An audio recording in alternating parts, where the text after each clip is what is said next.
Jeden čln, desiatky rôznych konfigurácií, Alba 570. Základná konfigurácia je len začiatok. Ďalej všetko závisí od vašich preferencií a úloh člna. Dizajn bokov je individualita v každom detaile.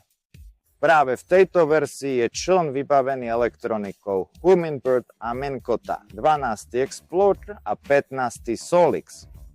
Taktiež sme sa postarali o pasažiera a nainštalovali Explorer 10 na takom výkonnom držiaku od Nexa.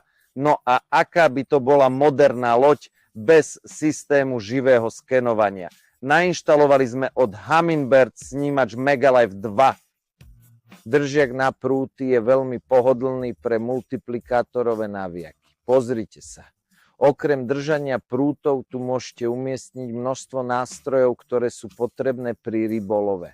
Amortizačné stojany od Nexa sú mimoriadne pohodlné a praktické na vlnách.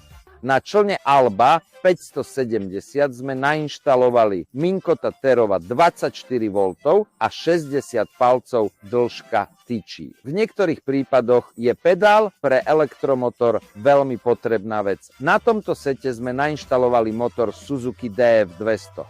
Jeho popularita spočíva v silných ťažných vlastnostiach a hospodárnosti. Priatelia, objednávaním člna priamo od výrobcov nekupujete hotový produkt, ale staviate si svoj sen.